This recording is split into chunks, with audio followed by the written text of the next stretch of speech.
साथियों, फिलहाल बात हरियाणा की।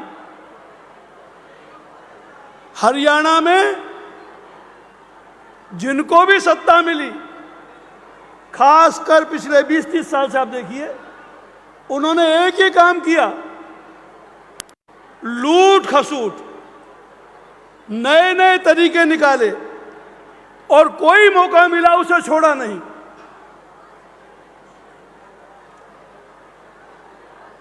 मरने के बाद स्वर्ग और नरक क्या होता है मुझे नहीं पता, होता भी है कि नहीं। नरक में लोहे के कढ़ाओं पर उबाला जाता है, जलाया जाता है या नहीं, मुझे नहीं मालूम। और जो शहीद हो जाते हैं उन्हें जन्नत में 72 हूर मिलती हैं या 76, ये मुझे नहीं पता।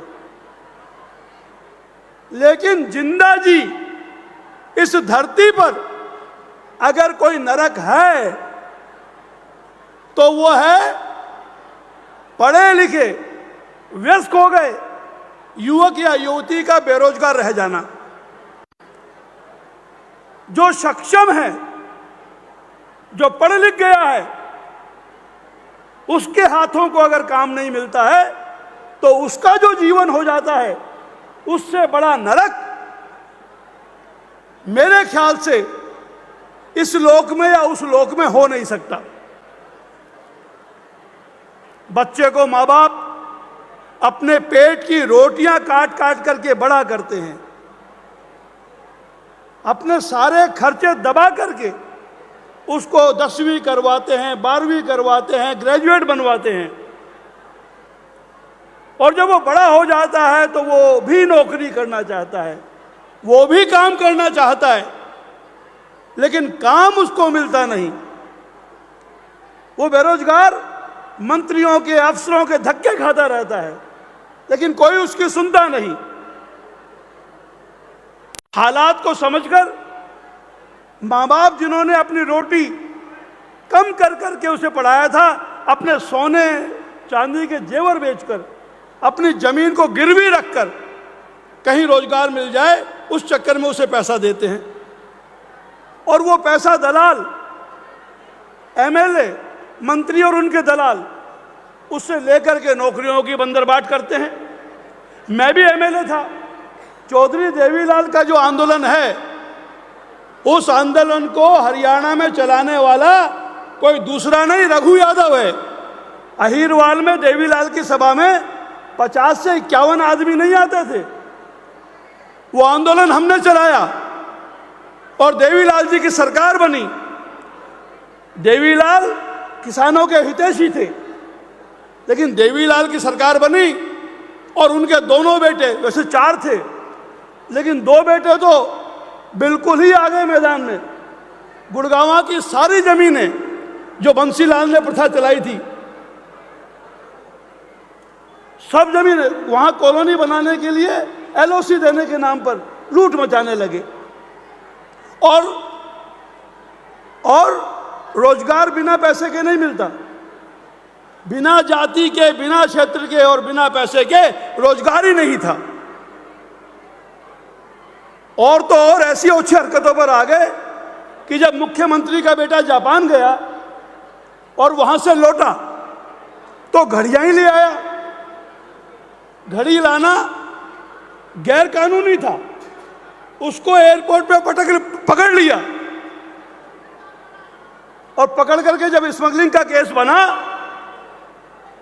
तो देवीलाल जी को कहना पड़ा, आंखें खोलनी पड़ी कि ये मेरा बेटा नहीं है। आज वही लोग देवीलाल की फोटो लगाए घूम रहे हैं।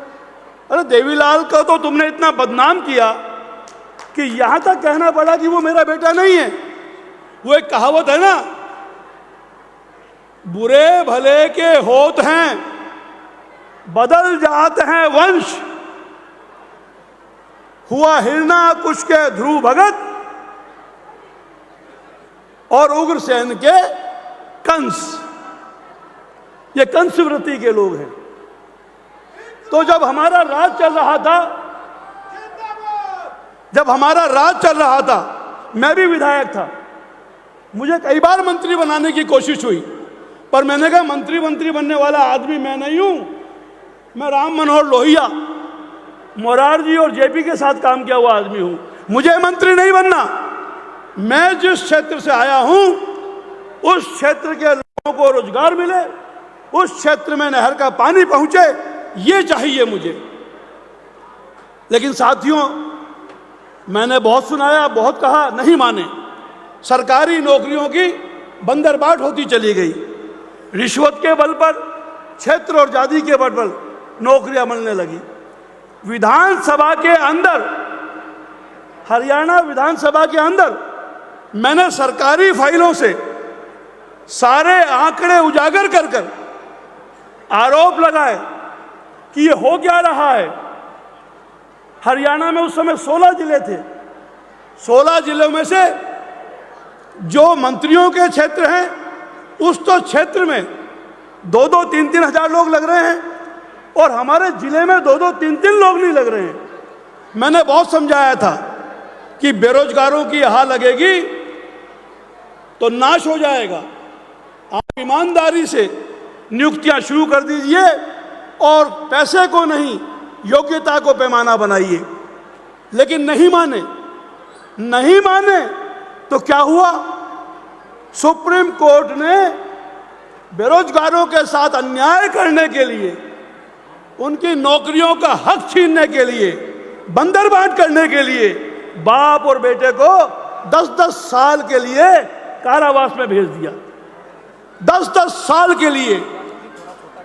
सजा तो पूरी हो गई, 10 साल काटिया है, पर बेशर्मों के कोई शर्म नहीं है, अब भी घांडते घूमते हैं कोई। लेकिन मैं बताता हूं, न्यायालय की सजा तो पूरी हो गई है, लेकिन जो बेरोजगारों के सामने तुमने नाइंसाफी की है उसकी सजा तो ऊपर भी तुम्हारी पूरी नहीं होगी।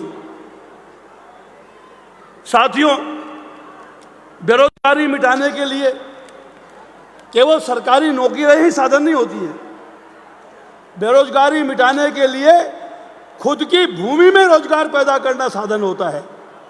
हमारा नारा होता था, हर खेत को पानी और हर हाथ को काम।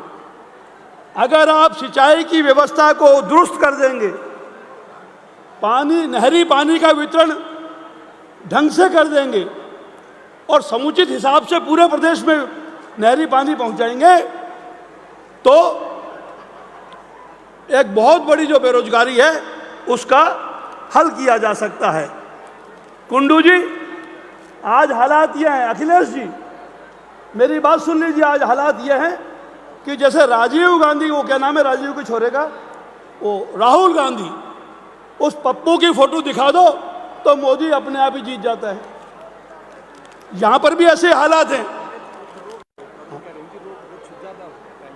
हाँ तो रोक रहे हैं यार। और हरियाणा में ऐसे हालात हैं कि अगर हुड्डा की फोटो दिखा दो, अगर फोटो दिखा दो चौटाला की, तो खट्टर के हारने का कोई सवाल ही नहीं उठता। क्यों? ऐसे कुकर्म इन्होंने किए हैं। इसलिए मैं कहने आया हूं कि आज ये जरूरत है कि बीजेपी के सामने हरियाणा जनसेवक पार्टी और बलराज कुंडू का चेहरा आना चाहिए, तब हरियाणा की जनता में विश्वास जगेगा। और आप ये ना समझे समय कम है, क्रांति जब आती है चिंगारी उठते ही आग लग जाती है। बलराज कुंडू उत्साही व्यक्ति है, हौसला रखते हैं। मैंने इन्हें सुना है, नांगल चौधरी भी मैं इनके साथ गया था, मैं इनके साथ पंचकुला भी गया था। ये यहाँ जो आज रैली कर रहे हैं, ये कोई जनसभा नहीं कर रहे हैं, ये हरियाणा के पूरे क्षेत्र में गए हैं, घर जाकर, गांव-गांव जाकर लोगों से मिले हैं और सबको समझ करके आज इन्होंने ये फैसला किया है। कहने को बहुत कुछ है, वो फिर कहेंगे, लेकिन मिस्टर कुंडू, बलराज जी, आपका फैसला मुबारकबाद आपको देता हूं और आप इस फैसले पर अड़िग रहिए। हरियाणा के अंदर बहुत लोग हैं जो इन बेईमान टोलियों से चुनाव नहीं लड़ना चाहते, ना इन बेईमान टोलियों में शामिल होना चाहते हैं। लेकिन दिक्कत क्या है कि कोई पार्टी, कोई विकल्प नहीं है। आप विकल्प दीजिए, सारे ईमानदार नौजवान जुझारू लोग आपके पीछे लगेंगे और मुझे पूरा विश्वास है, मेरी बात को आप लिख लीजिए, अगली सरकार हरियाणा जनसेवक पार्टी की बनेगी और मुख्यमंत्री बलराज कुंडू होंगे। जिसको अगर कोई बड़ा मानता है तो वो आज उसकी गलतफहमी है। बस ये समय है, ये सही समय है, आप लेट नहीं है। और अखिलेश जी और माननीय वाघेला साहब और हमारे साथी त्रिलोक जी, इन पार्टियों के सारे साथी आज यहाँ पर हैं, ये भी हमारा उत्साह बढ़ाता है। तो हम आपका तन मन धन से साथ देंगे, अहिरवाल आपके साथ रहेगा, आप बढ़िए। तो मैं कहूँगा बलराज कुंडू आगे बढ़ो, आपको कहना है हम तुम्हारे साथ हैं, जोर से कहना। किसी के मन में बेईमानी हो तो वो अलग बात है, वरना आवाज़ ऐसी आनी चाहिए कि ये सब तरफ पहुँचनी चाहिए। बलराज कुंडू आगे बढ़ो। अरे मेरी आवाज़ ज़्यादा आ रही है, आप जोर से बोलिए, ये वाले भी बोले भाई, सबको बोलना है। बलराज कुंडू आगे बढ़ो, बलराज कुंडू आगे बढ़ो।